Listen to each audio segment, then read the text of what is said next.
Mine første år som dreng, de var et helvede, fordi jeg var ikke god nok til at komme med på fodboldholdet. Det var en stor traume for mig.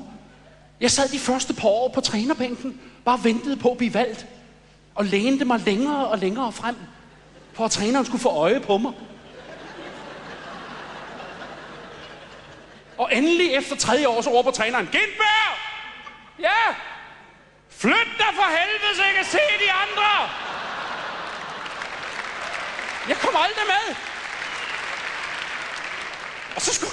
Og så skulle man svømme. Skulle til svømning. Det var vigtigt at svømme. Og af en eller anden mærkelig årsag, så er man som 8-årig knægt meget, meget forhippet på at undgå at vaske sig de der steder, man skal vaske sig. Med den der glasuldsagtige ting af en svamp. Med det resultat, at man er nødt til at hyre det sureste menneske i hele amtet til at sørge for, at man får sig vasket der.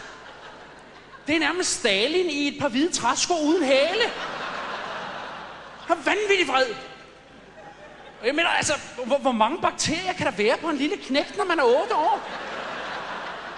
På det tidspunkt er det nærmest bare en pinjekern med rullekrav, simpelthen, ikke? Det er meget begrænset.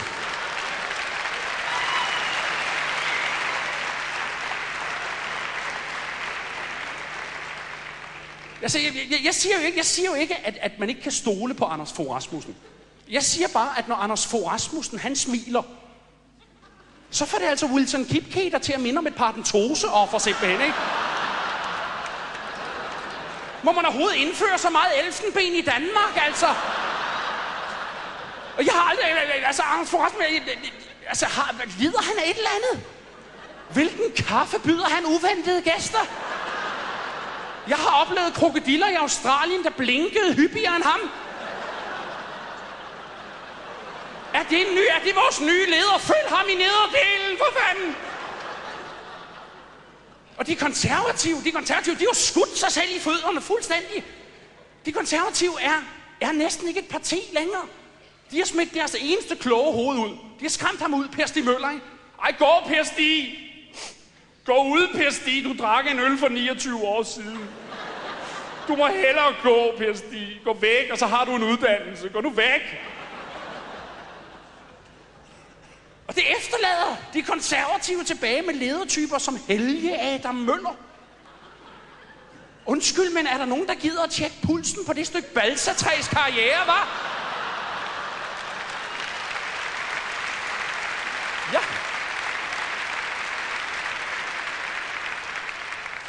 Jeg har oplevet forskaldningsbrædder, der havde mere ansigtsmimik end ham. Han er måske Danmarks eneste støbeform med en militær uddannelse.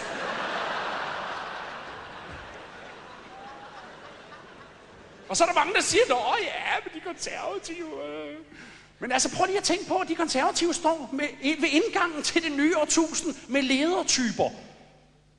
Som Pia Christmas Møller og Frank Dalgaard. Jeg mener ikke siden, at Indre Mission og Blå Kors holdt møde om at afskaffe al dans, har så lidt seksuel erfaring været samlet i et rum.